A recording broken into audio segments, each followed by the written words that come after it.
Welcome to steno dictation. Dictation 5 second में शुरू होगा। स्टार्ट। राष्ट्रीय राजधानी दिल्ली में इस साल आग लगने की घटनाओं में चिंताजनक वृद्धि देखी गई है। इन हादसों से बार बार महानगर के बुनियादी ढांचे, विद्युत प्रणालियों और सुरक्षा नियमों में खामियां सामने आती हैं। ताज़ा मामला दिल्ली के मालवीय नगर इलाके के एक होटल में लगी भीषण आग का है, जिसमें 21 लोगों की मौत हो गई। इससे पहले विवेक विहार में लगी आग में 9 लोगों की जान चली गई थी। इस तरह की घटनाओं ने अवैध निर्माण, प्रशासनिक ढिलाई और कानूनों की अवहेलना की बढ़ती परिपाटी के खतरनाक गठजोड़ को उजागर किया। अग्नि सुरक्षा तंत्र और प्रशासनिक ढांचा कागज़ों तक सीमित हैं। मालवीय नगर के जिस होटल में आग लगी, वहां सरकार ने 6 कमरों की इजाज़त दी थी और 25 कमरे चलाए जा रहे थे। नियमों का खुला उल्लंघन हो रहा था। सवाल यह है कि कानून एवं प्रवर्तन एजेंसियां क्या कर रही थीं? दिल्ली के शहरी विस्तार ने एक विरोधाभास पैदा कर दिया है। यहाँ प्रशासन विकेंद्रित है। कई एजेंसियों, दिल्ली दमकल सेवा, दिल्ली नगर निगम, दिल्ली विकास प्राधिकरण, राज्य सरकार आदि के बीच कामकाज बटा हुआ है। जब कोई हादसा होता है तो एक विभाग दूसरे पर आरोप मढ़कर जिम्मेदारी से पल्ला झाड़ लेता है। प्रशासनिक गतिरोध के कारण जवाबदेही शून्य हो जाती है।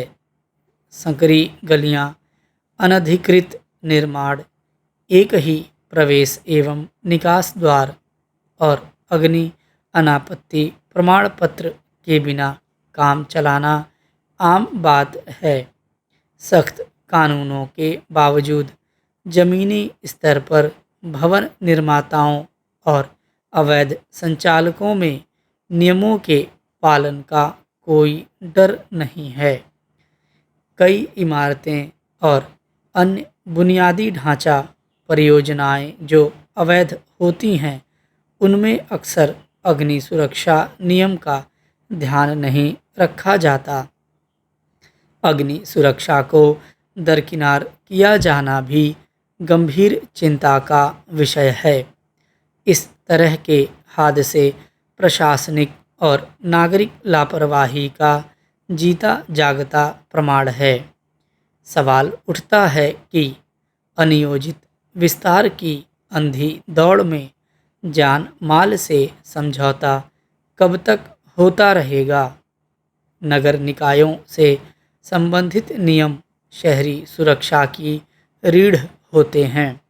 आपातकालीन निकास, विद्युत भार क्षमता, निर्धारित दूरी और अग्नि सुरक्षा मार्गों और भवन निर्माण से संबंधित मानदंड दशकों के अनुभव के आधार पर तैयार किए गए हैं।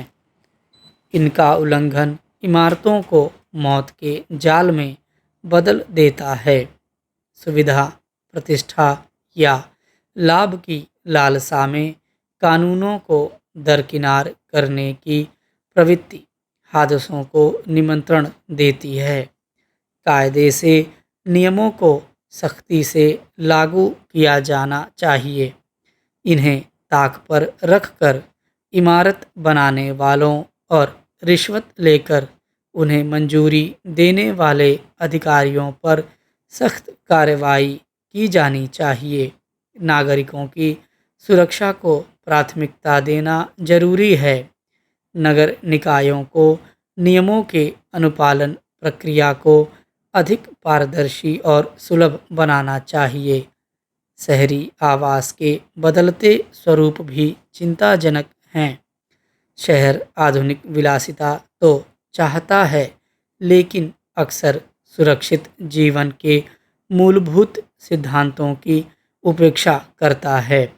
एक आधुनिक शहर वह नहीं है जिसमें ऊंची इमारतें, विलासिता, अनाप शनाप कमाई हो, बल्कि वह है जहां मानव जीवन को सर्वोच्च प्राथमिकता दी जाए।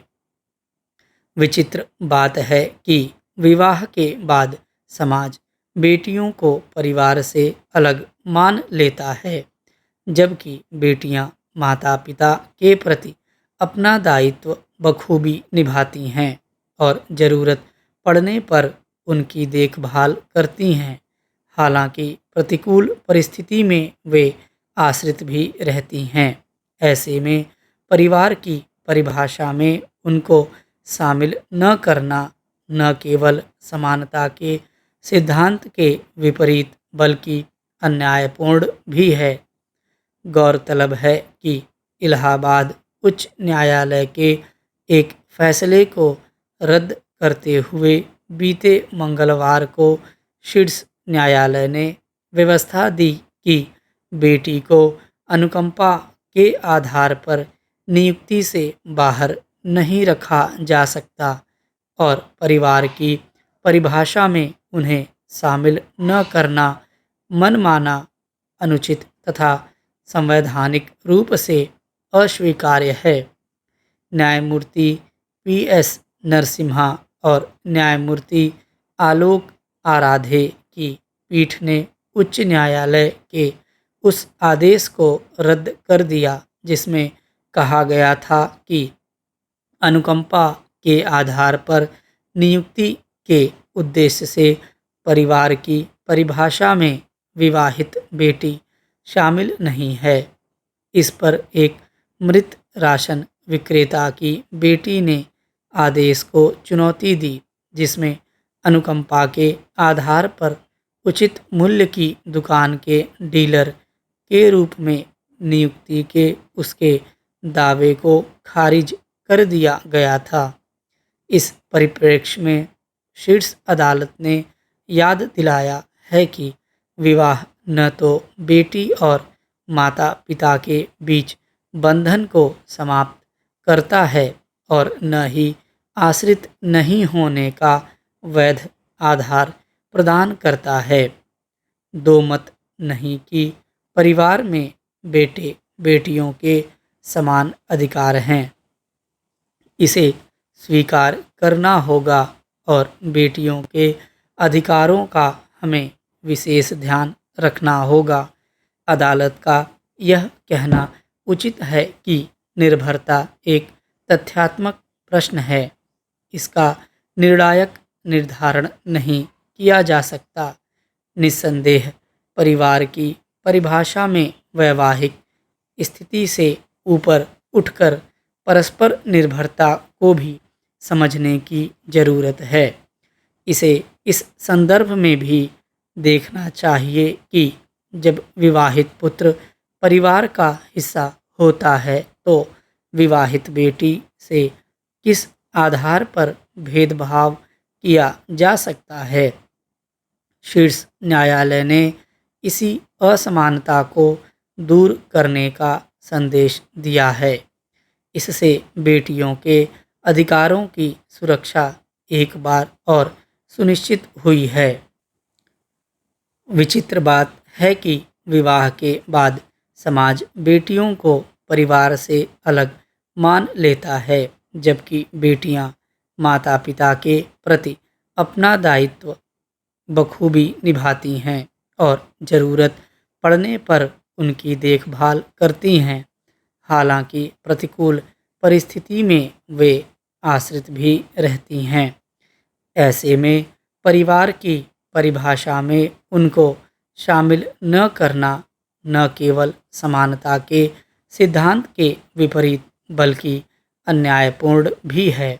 गौरतलब है कि इलाहाबाद उच्च न्यायालय के एक फैसले को रद्द करते हुए बीते मंगलवार को शीर्ष न्यायालय ने व्यवस्था दी कि बेटी को अनुकंपा के आधार पर नियुक्ति से बाहर नहीं रखा जा सकता। स्टॉप।